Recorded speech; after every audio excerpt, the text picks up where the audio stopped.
ব্রাজিলের তারকা footballer Neymar junior আবারও নতুন করে ইনজুরিতে পড়েছেন। আসন্ন বিশ্বকাপ শুরুর ঠিক আগ মুহূর্তে তার এই চোট ব্রাজিল ভক্তদের বেশ চিন্তায় ফেলেছে।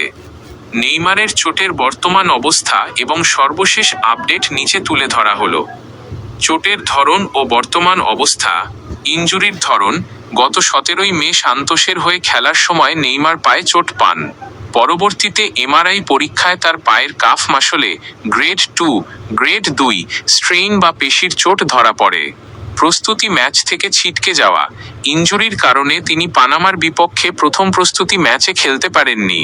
এমনকি যুক্তরাষ্ট্রের ক্লিভল্যান্ডে মিশরের বিপক্ষে অনুষ্ঠিত হতে যাওয়া দ্বিতীয় প্রস্তুতি ম্যাচের দল থেকেও তিনি ছিটকে গেছেন।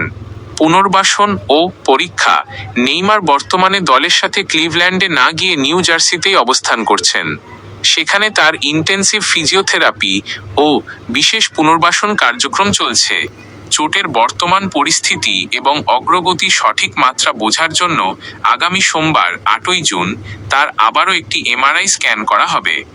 বিশ্বকাপে খেলার সম্ভাবনা কতটুকু? উদ্বোধনী ম্যাচ নিয়ে শঙ্কা: আগামী 13 জুন মরক্কোর বিপক্ষে ব্রাজিলের বিশ্বকাপের প্রথম ম্যাচ। চোট পাওয়ার পর প্রায় 3 সপ্তাহ পার হতে চললেও নেইমার এখনও পুরোপুরি ম্যাচ ফিট নন। বর্তমানে তিনি কেবল জিমে রিহ্যাব করছেন এবং মাঠে হালকা অনুশীলন করছেন। ফুটবল বিশেষজ্ঞদের মতে মরক্কোর বিপক্ষে প্রথম ম্যাচে তার খেলার সম্ভাবনা খুবই ক্ষীণ। কোচ আনচেলত্তির সিদ্ধান্ত: ব্রাজিল দলের প্রধান কোচ কার্লো আনচেলত্তি নেইমারকে নিয়ে বেশ আশাবাদী। তিনি স্পষ্ট জানিয়ে দিয়েছেন যে চোট থাকা সত্ত্বেও বিশ্বকাপ স্কোয়াড থেকে নেইমারকে বাদ দেওয়ার বা কোনো পরিবর্তন করার কোনো পরিকল্পনা তাদের নেই।